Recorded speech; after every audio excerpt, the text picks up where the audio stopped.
Hi, welcome back. So, this is an overview of conscious discipline number 8, which is empathy. I do think that this was my favorite video just because it kind of broke down some of the things that she's been talking about throughout the series.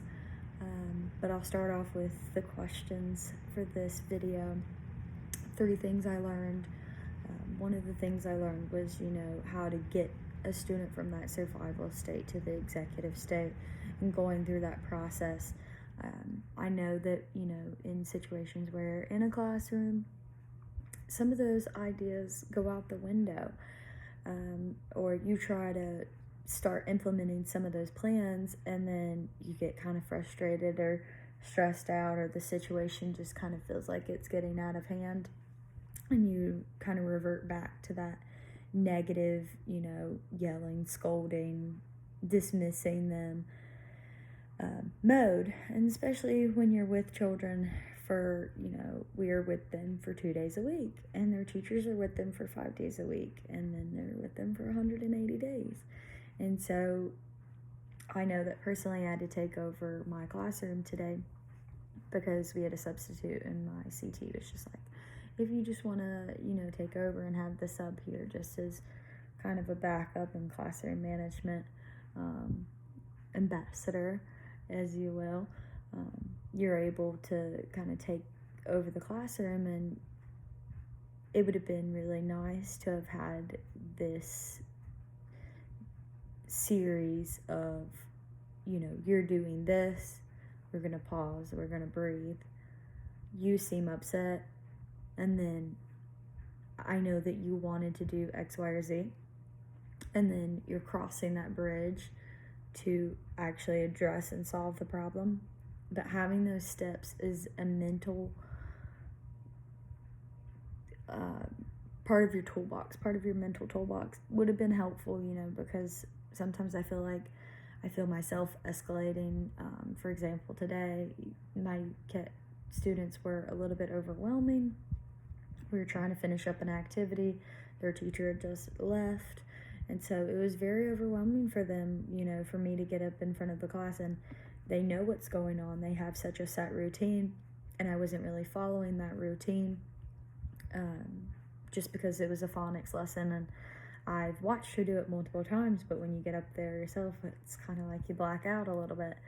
And so I had to, not snap at them, but just kind of bring them back. And so I had to raise my voice a little bit, and it'd be really great if they had some of these things already set up. But I also like how she said in the video that, she had that moment with a child in the hallway, a student that she had never met, and it only took a moment to kind of make that connection and build that bond that helped them get out of that cycle where they're turning that attachment on and it's staying on, and they're in an emotional state, and until that's turned off, they can't learn.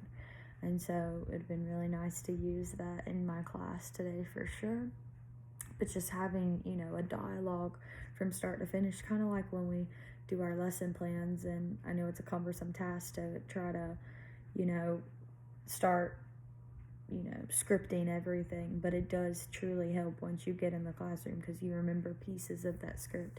So in the future, I will definitely be applying that.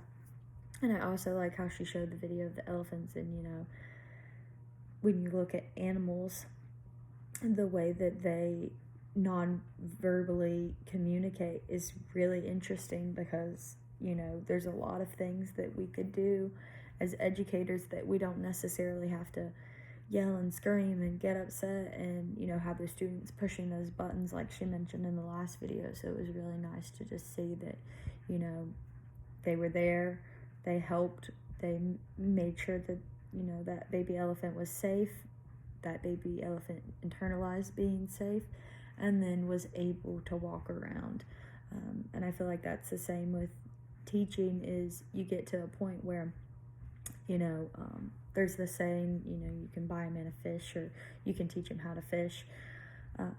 And so that kind of goes hand in hand with that. Once, that elephant probably realized that they could go around, then they could internalize that they can go around next time. And students are the same way. Instead of trying to correct a unwanted behavior over and over and over again, if you just take the time right there in the moment, and like she was saying, yeah, you're in charge of 25, in my case 20 students at one time, it is difficult, or it feels like a difficult task to sit down and go through the process. But I feel like in the long term, you have better success, and you're also building a person, especially as early childhood educators. You are building global citizens to go out into the world. She showed the video of the 8-year-old or the 5-year-old little girl that they had a safe space in their classroom, and she was able to vocalize, what was going on, how she was feeling. Her mom leaves her, she probably works all day, and so she doesn't get home until she goes to bed at night, but she wakes up and sees that her mom's there. But that child comes to school and is seeking attention, and they can either seek attention and get it the way they want, or they don't get the attention they want and they act out because of it, because they're gonna get they're gonna either get positive attention or negative, and either works in that survival mode in your brain. And so it was really interesting to see a 5-year-old be able to articulate something that will help them regulate into adulthood. And I think that that's also something that's lacking in our society today. People don't know how to regulate their emotions. Mental health problems are kind of going through the roof. And it just creates a dangerous environment. It does not create a positive, safe environment, especially in the world that we live in today. She was describing, disengaged students are this way, and then disconnected students are dangerous, or disconnected people are dangerous. And you really see that, when you get a student or a person that becomes isolated in some form, and they have no person to turn to, they have nobody to call if something's going wrong, or reach out to make them feel safe. They're gonna lash out. And in today's world, that's mass shootings. That's many students losing their life over something that could have been addressed as they get through schools. I know that, not to get into anything crazy, but everybody's looking for, oh, well, we should do this, we should do that, X, Y, and Z, at this late stage in life, when if you start at the foundation, you can chip away and help kids self-regulate, help adults self-regulate, and then you have just a sounder mind. You have citizens that are a little bit more sound of mind and are able to communicate how they're feeling. Something else I also learned was, about the beach ball. I think that, and she also described empathy as like taking accountability for one's personal actions, and that's something that my CT struggles with every day. She feels like the students have no personal accountability for themselves, and mom and dad or whoever they live with, family, do everything for them. And when you do that, you're not able to take accountability for yourself, and you're giving that beach ball over to somebody else, and you're having somebody else control and take the power of your feelings and everything like that. And when you do that, you're creating somebody that's dependent on another. Well, that's very dangerous as well for, future relationships and things. You don't want kids to grow up in, students, it's a bad habit to break, but you don't want them to be in that cycle and be in abusive relationships, or let things go by the wayside and be in unsafe environments moving forward. Because like we said before, whether it's negative or positive attention, it's attention.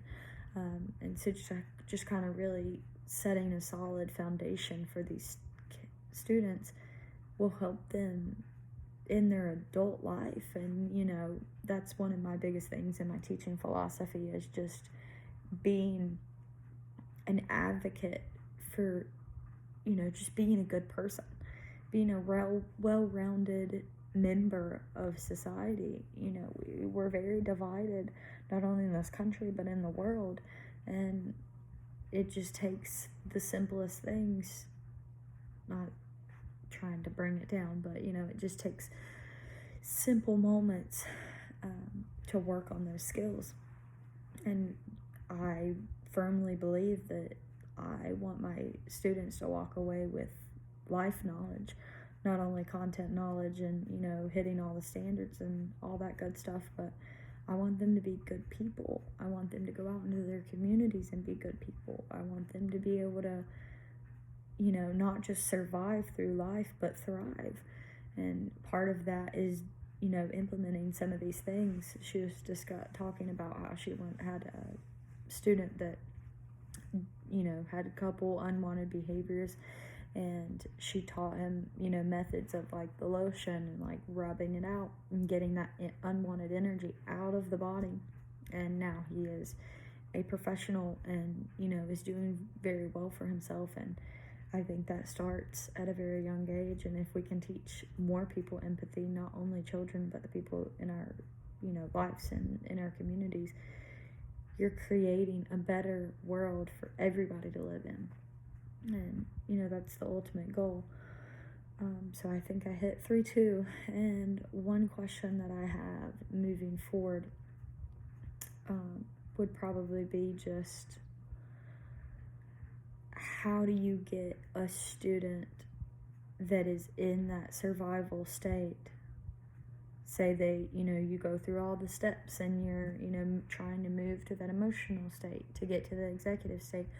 What do you do to those students that are like uncontrollably sobbing, and, you know, you try to comfort them, you use the first step, and you're like, I see that you're crying uncontrollably, I see that you're upset, your face is doing this, your body's doing this, and you can't get them out of that state, because not every time, you know, will they de-escalate. So just kind of, my question would be, how do you get students in a severe survival state to de-escalate, to get them to the next state, to get them to the executive state, across that bridge, and to, you know, over the bridge and to solve the problem? You know, what do you do if those things don't work? But yeah, thank you so much. I know this was a long one, but I just felt like this was probably my favorite video and I got the most out of it. So thank you.